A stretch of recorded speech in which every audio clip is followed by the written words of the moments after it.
If you're a junior mechanical engineer just starting out in industry, you've probably realized something that university doesn't tell you.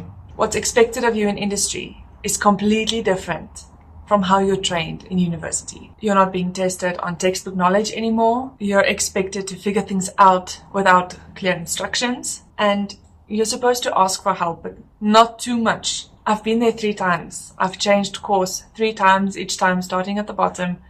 And every single time I wondered, why do they not tell me these things? Why does no one lay this out clearly? So I created a course, MechEng into Industry, to lay it out clearly. It's a structured onboarding course for mechanical engineering consultants that are juniors, just starting out in industry. You can check it out in the description below. And it's made for exactly this window in your career. There are 5 things that a junior mechanical engineer needs to know implicitly when they're starting out in industry. The first is how to scope a vague task. The second is understanding the business context, and that's something that I really struggled with. The third is knowing how to ask for help and when not to ask for help. The fourth is managing your own learning. And the fifth is delivering work that builds trust. And I'm going to walk through them in this video. When we think about how to scope a vague task, very often a client comes to you and they don't have a clear definition of what they want. They know something failed and they are not the engineers that we are, knowing what the technical questions are to ask to get to the solution. They have this thing that happened and they need your help to guide them to a solution. And you need to be able to take their vague question, their vague problem statement, and specify it and pull it apart and put it into, this is the question, this is the problem, this is the thing that is the problem, and this is the steps to address whatever needs to be addressed. That kind of scope of work, exploration, I definitely cover in the course in depth, and I give you some resources to help guide you in the early parts. The first thing that you do, when you're scoping a task, it's important to know what is the problem. It's important to know who has the problem. It's important to know who has their finger in the pie of this problem. And it's important to know how are you going to fight this problem, take on this problem, make this problem not be a problem. And we go into that in the course. The second thing, understanding business context. As engineers, we really love not talking about finances. We really love not talking about anything that's not technical, anything that is not physics or physics related. Business context is where the money comes in to pay for your food, to pay your salary, and for you to know as an engineer, what is your value that you bring to the company? You bring value to the company. As a junior mechanical engineering consultant, it's a little bit vague to know where your value lies, especially because you see these seniors, you see these principals, and they just know that they know exactly what they're doing. But you as a junior, you don't really know what you're doing anymore. You've just forgotten everything you've studied. You need to restudy everything. You need to recap all your textbooks and that to use. It's not valuable.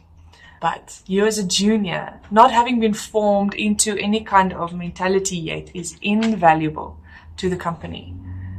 Because you are formable. You can be molded into what's perfect for the company.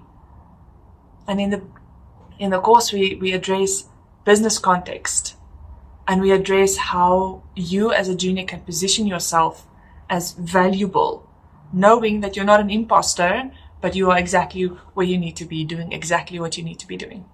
The third thing, this is a point where I am always stuck. Doesn't matter where I work, I do not know how and when to appropriately ask for help.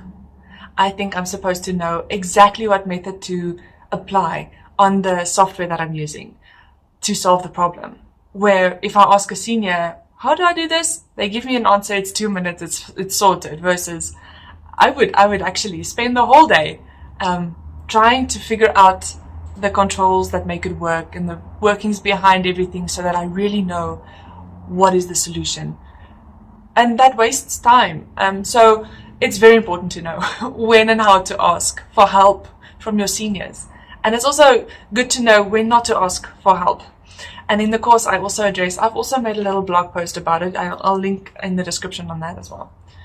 How you can not upward delegate, but really ask a pointed question and get feedback from your senior without having them do your work for you. So asking for help, if it's something that's quickly to fix, if it's just how do I do this, please ask for help quickly. Do not waste time on how to fix this. If it's a methodology that's been explained to you multiple times, think critically about it. Make some notes and go to your senior and ask your senior, listen, these are the notes. I don't really remember what we said. Can you just walk me through what I'm supposed to be knowing, what I'm missing? And this actually takes us into point number 4, which is managing your own learning. So remember I said take some notes. I am absolutely passionate about having your own personalized knowledge management system. You are, as an engineer, supposed to have your own repository of information. It's ideally supposed to start when you're already studying, and I will definitely make videos in the future talking about how you can study effectively with a knowledge management system. But you are in charge now of your studying. In university, it used to be you've got this assignment, you've got this prac, you've got this lecture, whatever, and your time is sort of allocated according to what you need to submit. And your learning then is allocated according to what you need to submit. Very often at the last minute. But in industry, you're constantly learning something new. You're constantly actually being tested on your application knowledge of something. And very often you don't have application knowledge on something because you don't yet know the thing and you need to go research the thing. But then you research it, you apply it, you know it's wonderful, and then you forget it, right? And so managing your own learning means that you have a place where you put what you learn. Again, in the course, I have a very structured way that I walk you through how to do that and how to set it up for yourself. And then finally, delivering work that builds trust. That is consistent, efficient, effective value that you provide. If you've got your management system set up right, if you've got your communication with your seniors set up right, if you've got the stakeholder relationship in the back of your mind, knowing who you need to talk to, what you need to talk to them about, it is implicit. It is just the next thing that you will deliver value that can be trusted. And so this is what I really like to touch on in the course. Every single lesson we touch on how to know your intrinsic worth, your value that you supply as a junior mechanical engineer. So something that I'm really passionate about is if your seniors are not telling you, and if your leads are not telling you, if your principals are not telling you, you are valuable. You, as someone who can think critically, not necessarily remember everything, not necessarily do everything right the first time, but willing to participate, willing to take the next step. You are valuable. You don't need to be perfect. All you need to do is to learn how to operate in the world. Take on a growth mindset. If you think you're behind, you are not behind. You are lacking structure. I can help you build the structure.